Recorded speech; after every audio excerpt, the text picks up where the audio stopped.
Cecilia, the Chronicles. Ladies and gentlemen, standing before you is Ogunbiyi Ibilola, and we are here to minister to you in spoken words. I belong to my own haven. I respect the will of taking over, but I still haven't. I am moving forward, but it doesn't seem like I am no coward. I am definitely reaching that richness, the awareness,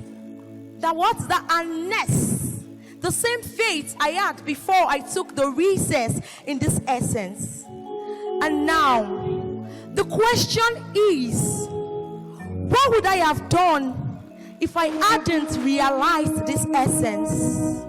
Of course, you knew there was no point of reference in a tangible inference. Pretty much. I also had my foes look back at me and chuckle. Obviously, because I had my knuckle ache at the buckle created by my uncle. Things happened. Factors fell. Minutes got rumbled, and it looks like rapture was soon in fair. I simply understood where that emanated from. A star had fallen. But still, do you think I should be the one who replaces the star and keep running? Oh wow, I thought so too, though. My uncle wasn't trying to reiterate it into my fate without being late. How I wish I could put my mind to him, to let him know I didn't want this fate he was trying to create into my fate. Perhaps my destiny is to take the stance where people take frequent chances to finance their blood relaxing. I wish I had the faith like the one your uncle painted for you. I mean, I was the very first in my lineage of this age to take the page out of the old and almost becoming an annoying cage. Things really happened, believe me, things unspeakable. At least as far as I knew. I didn't remember me ever being in any race with any unfound face of any race. I was walking in my own beauty, almost well enough. And yes, I never remember myself being that object to which people take frequent glances that would finance their blood to relax in. I had my own capacity, looking all prudent, free from rude ends. Take a look at me, can you? Do I look like I would fetch you the water if I start? Don't I have the requisite knowledge of things being prosecuted from crude ends? I am endowed, but not without a crown. I am furnished from the refined factory of glory. Wow. I am furnished from the refined factory of glory. If you were in my shoes, what would you have done? Absolutely nothing, dear. Our faith differs, you know, but I'm seeing some chemistry in the history. There is an aura typed to the degree that attracts people to my simplicity. I am eloquent in my speech, and every bit of my speaking pitch has a bit of a bleach in grace. Even to a higher authority, I was seen as the best in their nest of favor, even though I couldn't explain why that occurred. And it was more like I was sparkling in my own dark room, or was I walking in mere fallacy?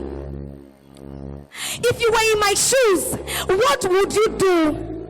And now, what would I have wished for if not this? And finally, I became the first female sovereign ruler, and they said to me, "Oh, no man would be able to rule her." If that was the case, then it would have been different. But that isn't the case. But still, I had to err to this difference that they said would not show me to my glory. The first star lose the badge. She was stripped of her badge, basically because she saw everything as a mirage. Talking about beauty, I had that to the nitty-gritty of the king. And of course, when you truly run your race, do not focus much on what you intend to erase.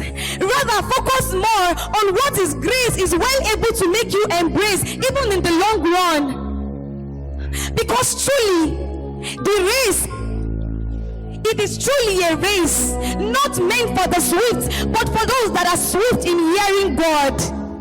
It is a race not meant for the swift, but for those that are swift in hearing God. In the same vein, you must ensure that your matters matter, so you are not battered with a trade by barter affair. It is true, she was stripped of her badge. It is true, she was stripped of her badge. But I had my beauty, I had the splendor. Hadassah obtained favor from the king. There was an aura, there was a splendor she took with her to the palace. Nothing could change her style. She had a grand style to the core. Hence, you must strive to dare the impossible, to face the ugly. Because it is the ugly that ends up becoming worthy to satisfy the essence. Who are you? Are you that person who wants things to happen without making efforts? Or are you that person who would wait to go through the process before things can happen? Give them a chance, and your glow will go round to every old fellows. Looking at me and all that I have achieved, would you still be my lady? Thank you.